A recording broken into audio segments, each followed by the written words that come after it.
Welcome everyone to Dead Talk Live, and tonight we have a very special guest, the star of Showtime's latest hit, Yellowjackets, Sophie Nélisse. Sophie, thank you so much for being here with us today. And I gotta say, yesterday was the finale. Congratulations. How are you Thank you. feeling the day after season one is wrapped up? It's crazy. I think I'm still not grasping it yet and understanding it. It feels weird to not have been able to watch the finale with the other cast members. We were all like celebrating and texting in the chat. Um, yeah, it feels like we shot it yesterday and we just wrapped it. It's all been happening very quickly, but we're so happy about the responses. Everyone seems to be really liking the show. So yeah, we're very excited. That is an understatement. Now, when you guys went in to film the pilot, was it just the pilot and you guys were waiting to see if the show was going to be picked up, or did you know you guys were doing a full season at that point? No, it was just the pilot at that point. We didn't know it would get picked up. We didn't know what would be happening and what would be happening in the whole season. We had no idea of any of the plot twists. So we just shot it and we were hoping for the best. And then about a year after, because there's the whole pandemic that happened right afterwards, we got the great news that we got picked up, and then we started shooting pretty early after that. That is great. And I mean, I'm sure the pilot, it was amazing, and I'm sure it just took off, and it was a no-brainer for there from there for Showtime to pick up the rest of the season. Now, the headlines today from the finale were everything you could hope for. One headline from IndieWire reads, Yellow Jackets caps off the most disturbing TV season in years and one of the best. Now, looking back, after I assume you were watching, you got to see the episodes at some point. Would you classify it as disturbing as a lot of the headlines make it out to be? I think so, but I think I mean, not only the finale, I think the whole show is quite disturbing. And that's what I love about it is that it jumps into this rawness and realness as of episode one, even episode two. I think it's straight into like the horror, the drama, and you see, and I think it's the yeah, it's seeing such shock images that I mean, you're not used to being exposed to. It's quite gruesome and it's hard to watch, but I think that's what makes the show so great. What do you think it is about Yellow Jackets that it tapped into that previous shows on the same premise, like a Lost, uh, that Yellow Jackets tapped into that other shows could not? That is just really attributed to this really early on success. I think it's because I mean, mostly a bunch of women, and that's something we're not used to seeing. I think we're used to seeing groups of people, and we know that, men are strong and capable of such cruelty, maybe, and aggressivity. And I think that's not expected of women. We're not used to seeing women's darker side and flaws. And I think that that's what makes the show so unique, and to see how strong women are together. I think that um, when we work as a team and as a group, we're kind of undefeatable, and I think that's what's so amazing about the show. That is true. Now, in December, Yellow Jackets was picked up for a second season. Were you guys confident after you wrapped filming season one that you were going to pick up? Was there a big uncertainty? What were your feelings when you got the news that you got picked up for a second season? Well, I'm quite the pessimist in general. Like I'm never satisfied with any of the work that I do. So I was quite skeptical.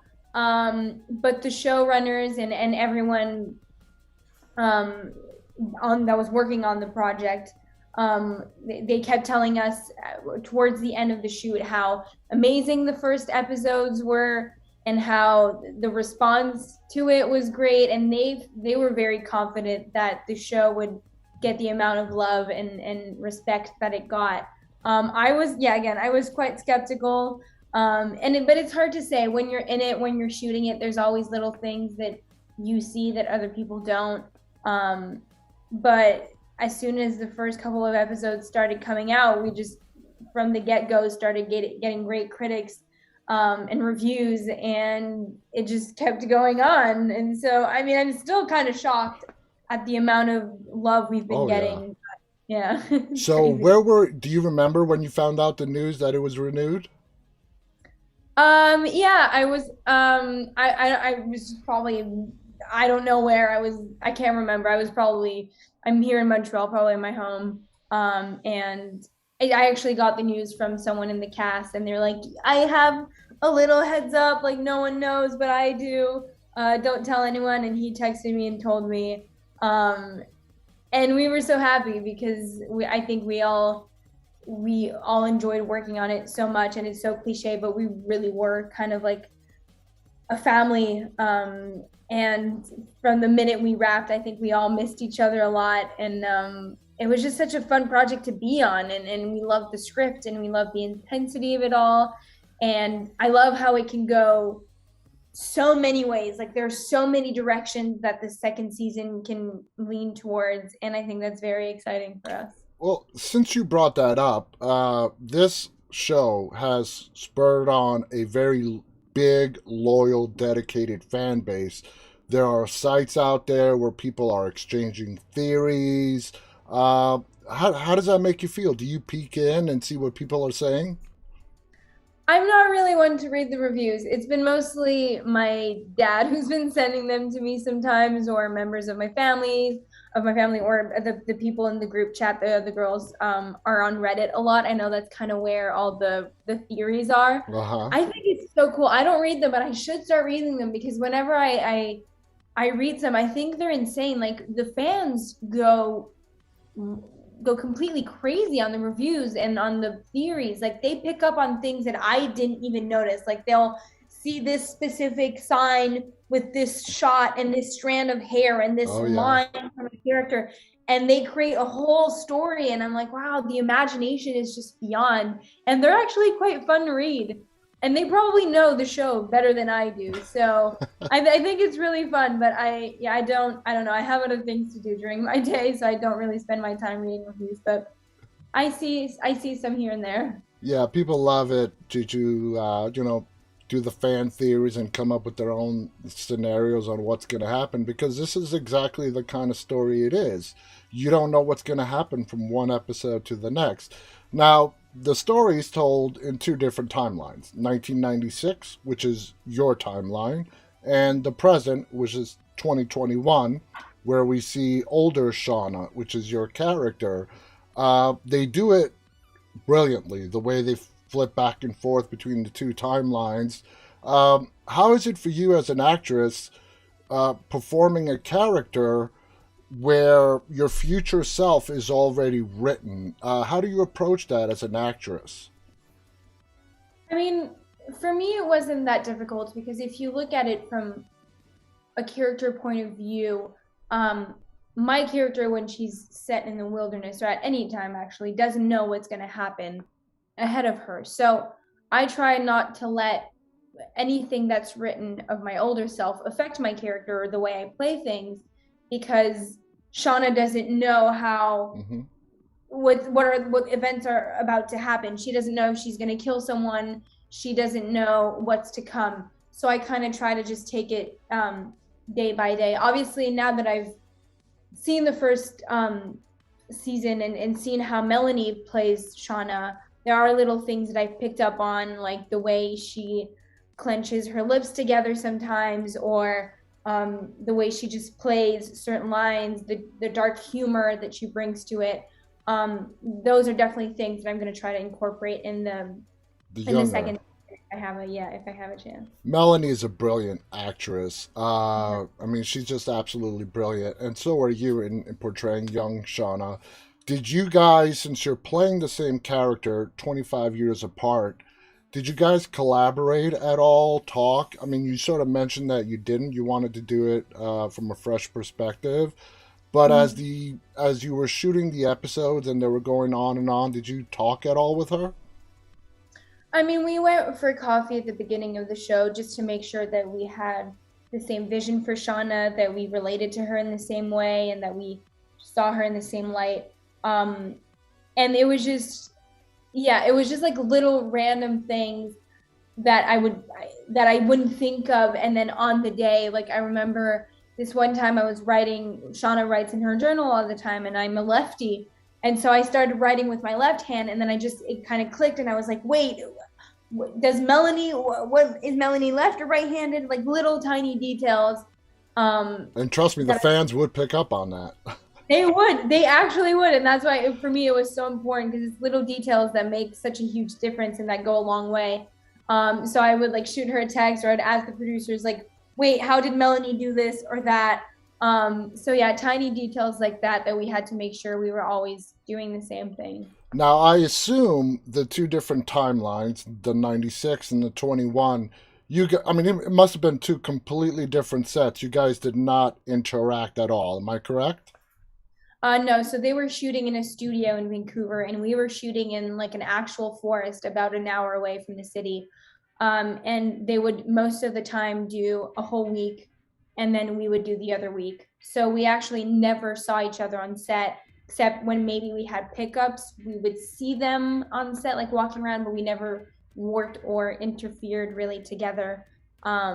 So it's cool though, because now when I watch the show, I kind of feel like I'm watching it as a fan as well at the same time. Like there's this whole story that I haven't seen. I don't know how they've been doing it. And so, yeah, it's kind of like I'm watching the show at the same time. Do you like how the producers have done it? How they weave in from the past to the present, back and forth throughout a whole episode? Yeah, I mean, it's so hard for me to say. I think it looks cool, but it took me a couple of episodes and a couple of viewings for me to get used to it, just because like being in it and like reading the script, I had this certain vision in my mind, and sometimes I would think like, oh, this specific cut is weird or feels off, but it's just because I'm so implicated in the project, and because I had this particular vision. But once I watched the episodes a couple of times, now I see it in like more of a, like I stand back and I'm like, Yeah. okay, I see the bigger picture now. But yeah, I think it looks cool. I think we all look so similar to our older selves. I think casting did a fabulous job. It's quite crazy actually. Like I didn't think I looked like Melanie at all when I got casted. And there's certain shots, a specific one where I'm just sitting in the plane and my face is tilted slightly towards the left. Yeah. And it intercut with Melanie sitting at this restaurant, and it looks, the resemblance is crazy. Yeah. So that, I think they did a brilliant job. They did. And now, I mean, with the two different timelines and all that, when you were given the script for a particular episode, were you given just your guys' in the wilderness part of the script, or did you guys get to see what the present day version of your characters were doing as well? We got the full script, and we would, before every episode, we would do this table read via Zoom because of COVID. Yeah. So we kind of got to see how the relationship, how they acted together, because they would be full on even during the table reads. It was amazing. Juliet was like sobbing. Yeah, they would bring like full performances to the table. So we got like glimpses of what our present day selves looked like. So explain that as an actor, and you're sitting down at the table read, and you're seeing these two different timelines weaving back and forth in a single episode. How much of a challenge is that as an actor to face? I mean, again, I tried to keep it like day by day, and not think of like what would happen to my future self. But it is a challenge, because you want to make it look as plausible as possible, and the whole point is for the transition to be like seamless. Like you don't want to be able to spot like the differences, and so, but I think at the end of the day, I think it's even harder for the directors and the producers to keep this like timeline, and to make it fit. So for me it wasn't that hard, to be honest. Now, when you booked the role of Shawna, and you got this script, what was it that you wanted to bring to Shawna, your Shawna, the 1996 version of Shawna, that was unique to the role, that maybe wasn't in the script, that you wanted to make your own? Was there any part of Shawna that we just saw in the first season that you wanted to bring out for yourself and for the viewers to see? I think I wanted her to be complex, and I wanted people to hate her and love her at the same time. And I think that's what's so beautiful, and that's what drew me to Shawna when I read her. Um, it was that I think she is profoundly a very caring person, and I think that she's kind of lost herself in trying to fit in everyone's boxes and what they want her to be, Mm-hmm. and how they want her to act and what they want her to say. So she's kind of lost her voice and herself in trying to be what people want her to be.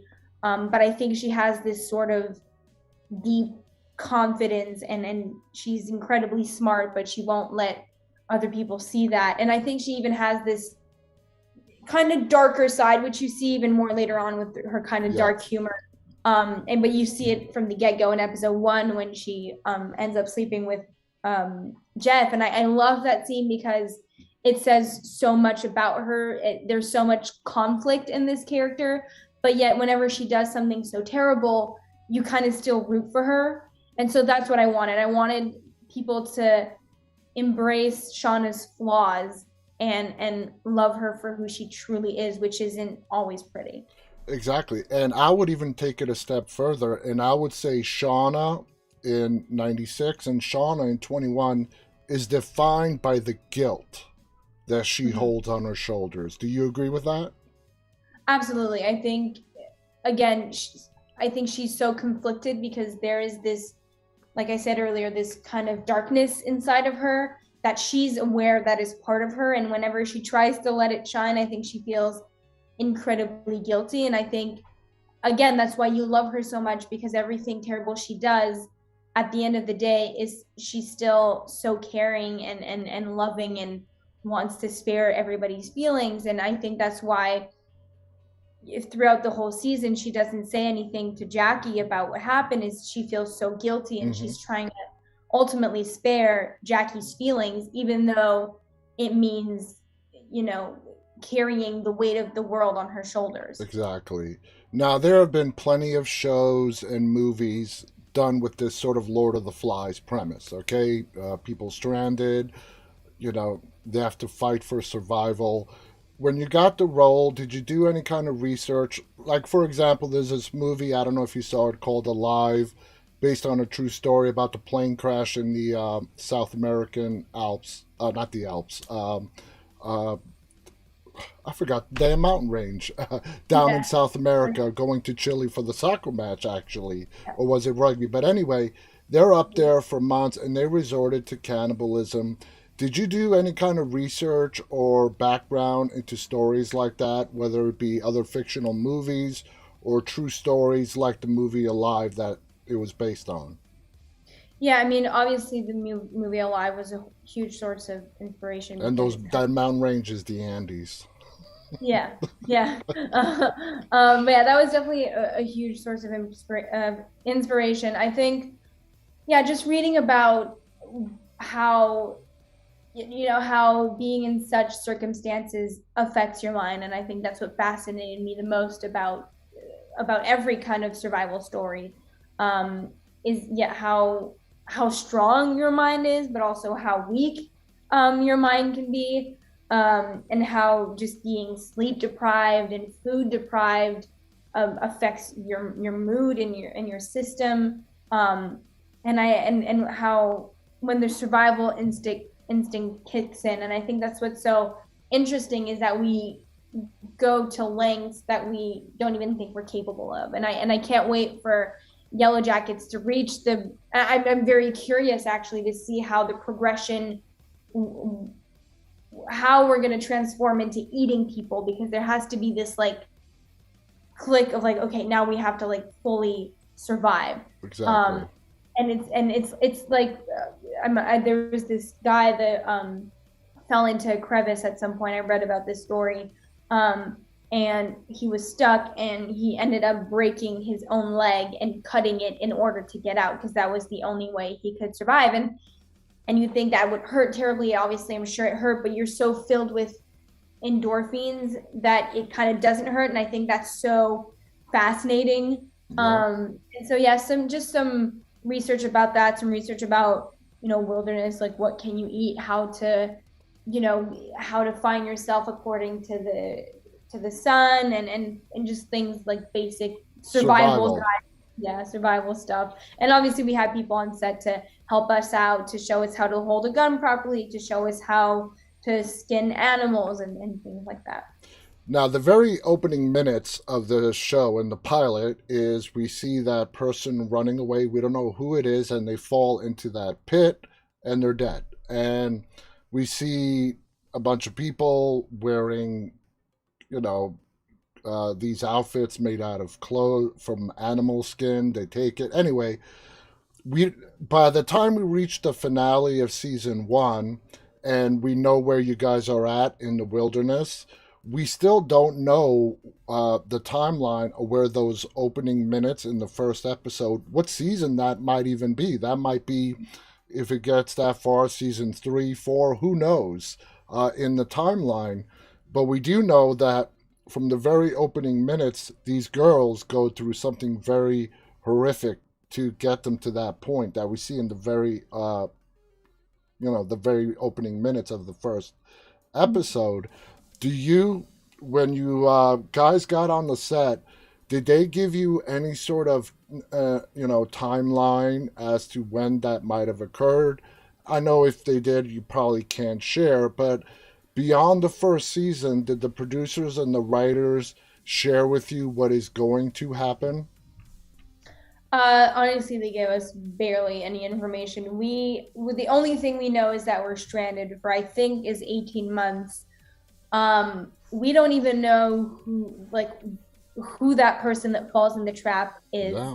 We don't know who the Antler Queen is. We don't know, we see Misty's face at some point, but we don't know anything. I don't know what's going to happen to my baby. I don't know. We knew that Jackie was going to die. We knew that was the big finale reveal, but we didn't even know coming into the first season how she was going to die.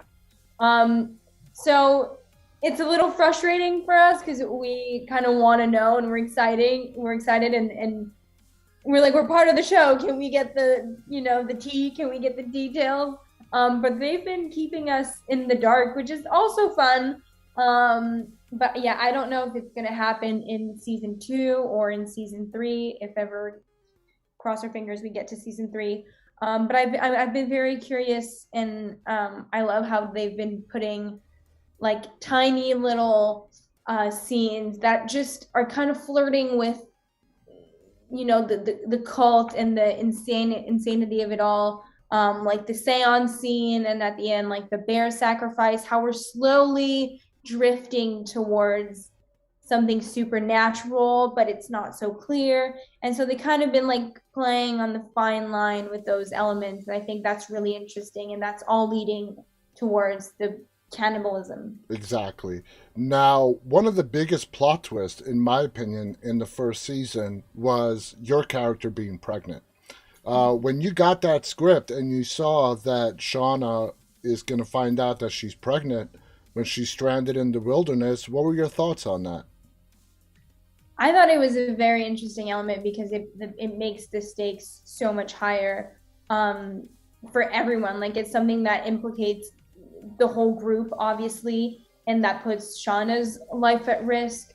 I was actually very shocked when I read the whole abortion scene. I think it says a lot about Shawna. It was a very hard scene to read. But I love that scene. It's she's putting she's ready to almost die to keep the secret.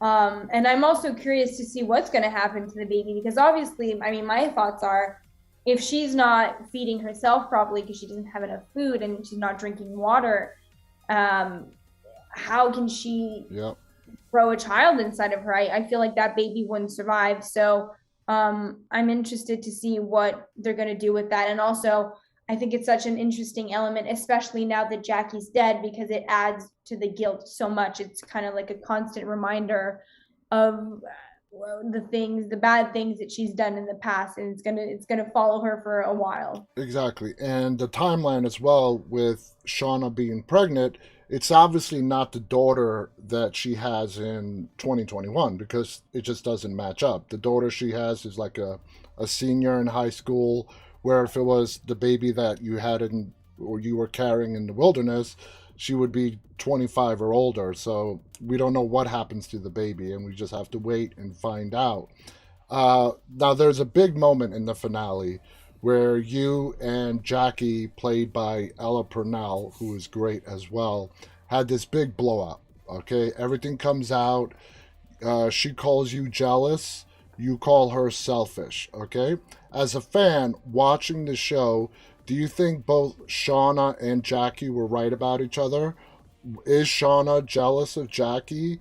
And is Jackie a selfish person who really thinks of everybody else as a supporting cast member in the story of her life?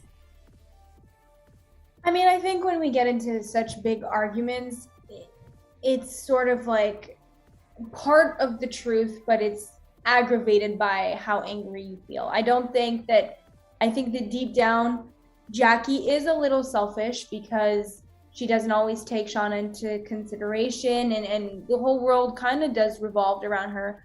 But we still see, I still think that Jackie truly loves Shawna, and Shawna is truly Jackie's best friend. And I think she loves her so much, and everything she's done, even though it seems selfish, I think she did it also for Shawna. I don't think she even noticed how she wasn't taking Shawna into consideration, but also because probably Shawna's never spoken up about it before. I think there's a huge lack of communication, and that's often what happens in friendships.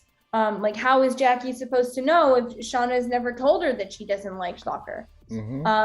So I think that's an important element, and I think there is a part of Shawna that is slightly jealous. I think she also loves Jackie deeply, and they have a bond that's, so strong. But I think Shawna knows that she's probably smarter than Jackie, probably a nicer person, and maybe she just doesn't see why people are just so obsessed with Jackie, and she knows that she has as much, if not more, potential than Jackie. So I think there is maybe this element of jealousy, but it also comes because of the fact that she doesn't feel seen by Jackie. And so I think. Sorry, go ahead. No, go on. I was going to say that point that you just made was made on the show as well, when the coach pulls her into his office and he asks her, "Do you know why I made you captain this year? You're definitely not the fastest or whatever. It's because you're the biggest influence over these other girls." And being, and I think that's maybe why Shawna is slightly jealous, because like the coach said, like, she's not the fastest, she's not the best, she just has influence for some reason because she's pretty and cool. And I think Shawna, even though knows that she has this deep confidence inside of her, I think she has a hard time expressing it and standing up for herself. So I kind of always thought, if they go to a party, she would love to be able to be like Jackie and talk to everyone and be this outgoing person. And I think she sometimes feels a little stuck inside of her body. And so I think there is this element of jealousy. And I think Jackie does have this element of being, self-obsessed. But at the end of the day, I think they still loved each other very much and cared for each other. And that's why they were friends, because ultimately you're not friends with someone that's just a mean person. And I think that if it wasn't for the plane crash, if it wasn't for the wilderness, things would have been dealt differently, probably in a calmer situation. They probably would have just talked it out. And Jackie, I don't think, would have died in other circumstances. So I think it's just a very sad way to end things. It is very sad, and it leaves us with, again, so many questions heading into season 2. Now, Shawna, your character, both past and present, is a very dark character. And I love how that is subtly shown throughout the first season. And a good example is in yesterday's finale when you guys, when the bear was killed and you guys were cutting up the meat, when you went to taste the blood and you had to Mhm. be stopped. That's just a little subtle hint that Shauna has the capability of going to a very dark place. Um, Mhm. when you were playing that out, when you read that, did you is that what you wanted to get across, that her mind can go to these very dark places and is capable of doing more horrific stuff than we have even seen yet? Definitely. And again, talking about the complexity of the character, I think she comes off as sweet and caring, but I think there's a lot that she keeps to herself and doesn't show to everyone. And I think that little scene is a glimpse of kind of what's going on inside her head and how even before that scene, she's just so interested in cutting up the deer. And she's like, oh, I'll volunteer. Like tiny little beats that I think come across as are very subtle. But it just gives you a glimpse of how far she's going to go. And I also love when adult Shawna skins the rabbit that she found in her backyard and then doesn't tell anybody about it. Or she says, "No, I'm kidding. It obviously it wasn't a rabbit, but Yeah. it was like."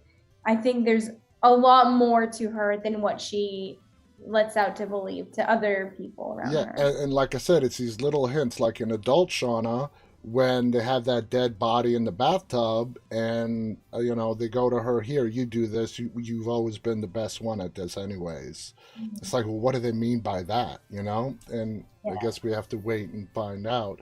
Now, also in the finale was that dream sequence, where you dream, you go out, you bring Jackie in from the cold, but end up poisoning her, and you see that man. What was it like shooting that scene? I didn't think it was a dream at all. I was totally surprised when you woke up and you found out it was a dream.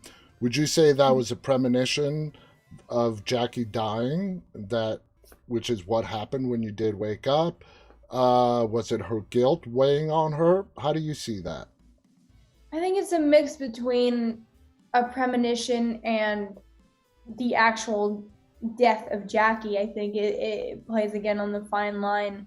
Um, and I think yeah, it is kind of Jackie, and I love how everyone's standing around Jackie and like, we all love you, Jackie, because I think that's what Jackie just wanted all along. Um, and then when you see Laura Lee, you kind of understand what's going on. So I think it's yeah a mix between Jackie dying and also Shawna. She wakes up in a panic and she already knows that something is up. It's like when you've shared such a close bond with someone, you can kind of feel when something's wrong or something's off. So yeah, I think it's a mix between both, and I think it's also just a beautiful scene because we're all there surrounding Jackie, and even though we sense that something is going wrong and that something's off, I think we are kind of hoping as an audience that everything is going to be fixed and everything's going to be fine, and maybe there is a happy ending. But no, sadly, No. there's a sadder scene following it. And you got to say, the cast, the characters that they have built are all great. And another fascinating character is that of Misty, who's obviously a psychopath. Yeah. I mean, she's obviously, I mean, it's known from high school and before. Do you think, if you had to classify Misty, do you think she's a product of her getting bullied? Or would you say that she's just been like that her whole life? And when that tragedy happened and the plane crashed in the wilderness, it allowed her for the first time to be herself. I think it's a mixture of both. I think she's definitely always been a little off, which is probably why she's been bullied. I think she's definitely always had a darker side, a very crazy, scary side. But I think ultimately she, from a very young age, probably just wanted to be loved. Um, and I think when they land in the forest and everybody starts, relying on her and putting her on a pedestal and needing her, I think, you know, she finally finds purpose, and she finally finds what she's always wanted for, which wanted is this sort of family. And in her mind to matter. Yeah, and to matter to people. And I think but then this is when her crazy steps in, that is worth enough to like destroy the box and possibly die. I Yeah. think it's like a mixture of like, that's when the crazy steps in and she's willing to do insane things to have that feeling and to keep this feeling. So it's, and then you kind of feel sorry for her character, and but you also hate her. So she's also a very conflicted character that as an audience it's quite fun because you kind of root for her Yeah. sometimes, but then you also extremely hate her. And yeah, I love all of her scenes with Coach Scott. I think they're so funny, and they bring, even though are messed up, they bring a lot of lightness to the show. It does. It does. And when we met adult Misty, who again, Ricci, who did brilliantly playing her, and she's at the bar with the man, I thought for sure she was going to bring him home and kill him.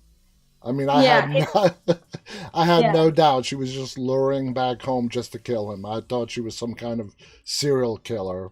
And the when Natalie showed up, you know, those two had, you know, Juliette Lewis and Christina had great chemistry on the screen. Now, success. You've tasted success at a very young age with The Book Thief in 2013. You must have been like around 11 or 12. And now, of course, with Yellowjackets. So a good 8+ years. In those 8 years, from The Book Thief to where you are now with Yellowjackets, what would you say is the most important thing that you have learned that has helped you in your career? oh, that's a good question. Maybe, I mean, I think it's that everything happens for a reason. It might not be like career specific, but just like, I think the lows make you appreciate the highs so much more. And I think I was extremely lucky when I was young. Everything happened so early without even me. I mean, I was obviously working hard for it, but it kind of just fell into my lap. And I don't think I was even realizing what was happening to me. And I've been extremely lucky to have been able to keep working throughout these 8 years. And I've been pretty much constantly busy, but there has been lows, and there has been, I've been doing more indie stuff. Um, and I think, yeah, again, like I said, the lows make you appreciate the highs so much more. And I think now that I've matured and gotten older, I appreciate every single thing a lot more. I appreciate, you know, every member of the cast and crew so much more, and every opportunity so much more as well. And I think I'm just more grateful than I was when I was 12, obviously, just because Yeah. I didn't understand the stakes of what was going on. Um, and yeah, so just that, and also that everything happens for a reason. It's so hard to get frustrated when you lose a project, or yeah, when you don't get casted for something you really wanted, but then something else comes along, and if you'd gotten that previous project, then you couldn't be on this one. So Yeah. I think you just have to, you know, again, accept that it's so cliche, but everything does happen for a reason, and kind of just let the universe do its thing. Exactly. And I mean, there have been a lot of young actors who, within the very start of their career, landed on a hit movie or a TV show, and then that passes, and it's a struggle because they feel like it's all like this, and it's not. And I think it's amazing, and it shows the talent that people have, like yourself, to do something like The Book Thief, which was a big film, very successful. And then you went through the 8 years of learning, and now you've landed this amazing role on a hit television show.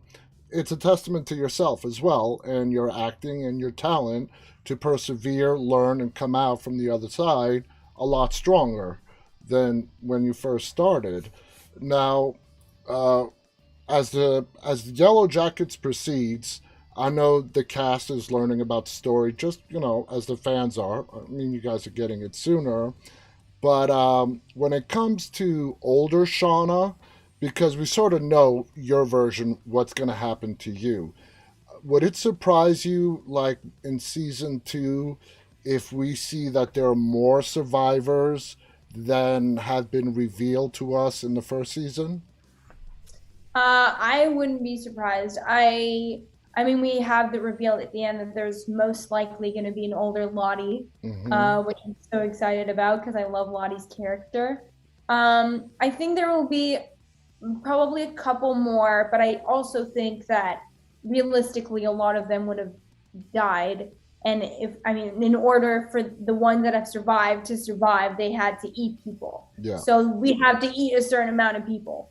So I definitely think a lot of characters are going to die, but I think we might get some good news about maybe a couple more characters surviving. But again, I have no idea which characters that could be. And based on those opening minutes again from the first episode, it looks like your group, even though you guys are together at the end of the first season, at some point when you guys are in the wilderness, you splinter into separate groups and sort of become rivals with each other. Do you think that makes sense?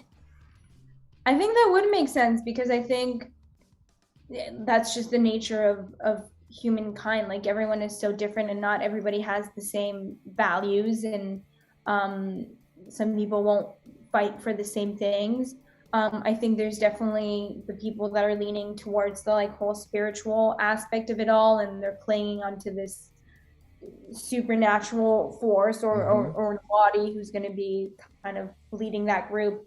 And I think there's maybe more Shawna and Thaisa who are maybe that don't believe in that kind of thing, that are maybe a little more grounded and skeptical, that might head towards another group. And I'm very excited to see if, even though we're rivals, like, are we going to be like trying to kill each other? That would Yeah, be very interesting. I Yeah. think you are. But I think that's what's going to ultimately happen. Between Shauna and Thaisa, uh, between those two characters, who do you think is going to be the one to step up and take a leadership role, if you had to guess?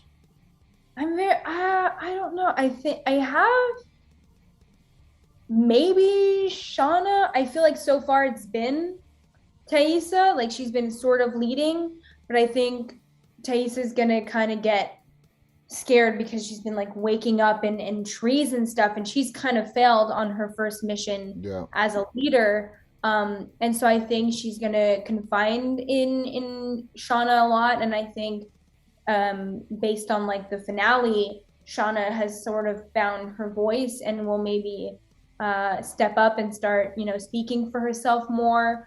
And so she might finally become the leader she always thought she was. I agree. Do you think Jackie's death had, I mean, this is sort of a no brainer, had a profound effect on Shauna, on how she moves forward?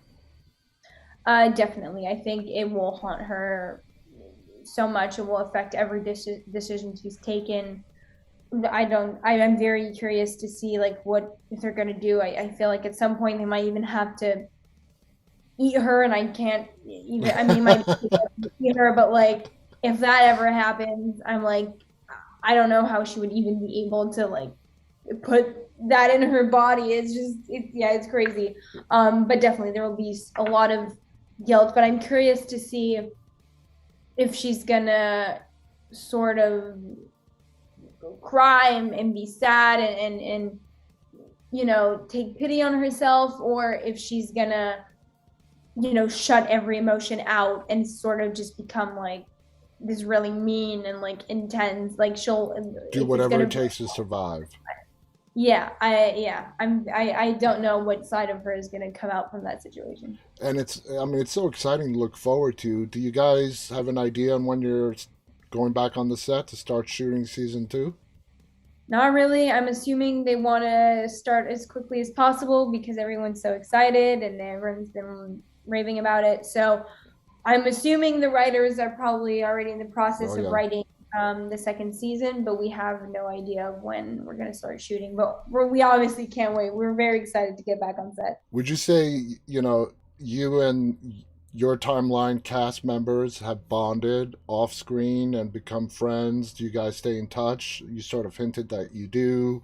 Uh, Yeah, definitely. Yeah, I mean, we were obviously we started shooting in the middle of the pandemic, so we had no one to hang out with but each other, and um it kind of just happened naturally. Every weekend we would all go to each other's apartments and hang out. And I think just going through such, traumatic scenes and hard scenes just brought us even closer, and it felt good because even though we had some very um a lot of hard and emotional days, I think we were all going through it together, and so that kind of brought this sense of community and family. And yeah, we're still all super close. We have this group chat which we're probably texting on it like every day. And it's been fun because I think I've never met such a diverse group of people. We are all extremely different. There's girls that I on set that like we are literally polar opposites, hmm but I think we all bring out the best in each other. And even on set, acting wise, I love how we're all so supportive, which can be rare sometimes as actors. There can be a lot of Competition. competition, but we were on set, we were just always rooting for each other, and if we weren't in the shot, we'd all go behind the monitors and look at the other girl's shot and then like scream and be so happy for her and encourage her. So there was just a lot of love and support on set. That is so awesome. Sophie, I want to thank you so much for coming on here and sharing that with us. Like you, we're excited to see what's yet to come. I think it's going to get a lot darker, and we're going to see stuff that's going to blow us away. Oh yeah. And it's going to be really, really fascinating to see not only back in 96, but with the older ones in 21 and how their life progresses. Is there any final thoughts you want to share before we go? I mean, not really. I'm just thankful to everyone listening. Thank you for watching the show. Thank you for supporting it. And I really hope that all of your theories come true. Yeah, yeah. And by the way, I saw your Instagram post yesterday that you reposted about somebody who was saying how you can go from laughing to crying on camera. That was hysterical. Thank you so much to our guest, Sophie Nélisse, for sharing with us. The show is called Yellowjackets. It's available on Showtime. If you haven't watched it yet, please go and binge it. You will not regret it. It's a great show. It has its funny moments. It's definitely dark and definitely a lot of character twists. Again, thank you to Sophie. Thank you to our entire audience for tuning in, whether you're watching this live or later on. Until next time, on behalf of Sophie and myself, stay safe, stay walking, guys. Good night. Thank you. Good night.